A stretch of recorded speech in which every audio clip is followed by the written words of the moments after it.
بادي وي وویلا وي چغې وي سورې وي نن خو بیا ډېر عجیبه حالات دي ګراني ده ناچاري ده خو موږ دپاره رهنما د الله کتاب دی د تسلۍ کتاب د الله کتاب دی دی به موږ له تسلي راکوي شاباشي به راکوي ولې پریشانه یې نوجوانه ته ولې پریشانه یې وزنانه ته ولې پریشانه یې موږ له به تسلي راکوي دا د تسلۍ سي کتاب دی د څه شي کتاب دی وروڼو تاسو ووایئ والله چې ډېر د تسلی دی ډېر د تسلی د سیلابونو کې زموږ یو خور ده یو غیرتي خور شاید چې نن د فیسبوکونو دور دی تاسو ته هم پته وي یو غیرتي خور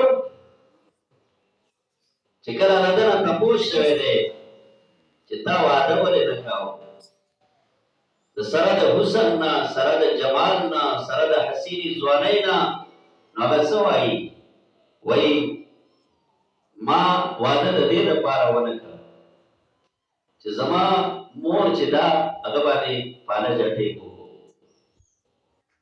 ما ویل چې که زه واده وکړم یو طرف ته به د خاوند خدمت وي زه به د خپلې ابۍ بیا خدمت ونه کړم رونه مې شته دی نه خویندې مې نور شته دی نه نو زه به د خپلې ابۍ خدمت وکړم د الله نظام ته ګوره چې زما ابۍ هغه فالج وواله 2 کاله پس زما داجي هم فالج ووه دا دواړه الله راته په کور پرېستل زموږ بل هېڅ سهاره نه وه د ګټې وټې خو بیا دا تاریخ دی چې د دې زنانه مخ تر اوسه پورې چرته غیر محرمه کس لیدلی نه دی ټوله غیرتي وایي چې تا به څه چل کوو دا خو به د دوایۍ غم به مو د دې د خوراکۍ غم به مو تا خو مزدوري نه شوه کولی نو ده ویلي دي چې ما به ګلونه کول په دې ګلونو باندې به مې خپل اباجان خپل اماجان به مې ساتله کله کله به د شپې په ترکو کې ما الله ته به ژړل چې الله د غیرت ژوند مې تېر کړی دی زما غیرت تار تار مې تېروه زما دا امتحان دی په دې امتحان کې ما پاس کړی بادي وي وویلا وي چغې وي سورې وي نن خو بیا ډېر عجیبه حالات دي ګراني ده ناچاري ده خو موږ دپاره رهنما د الله کتاب دی د تسلۍ کتاب د الله کتاب دی دی به موږ له تسلي راکوي شاباشي به راکوي ولې پریشانه یې نوجوانه ته ولې پریشانه یې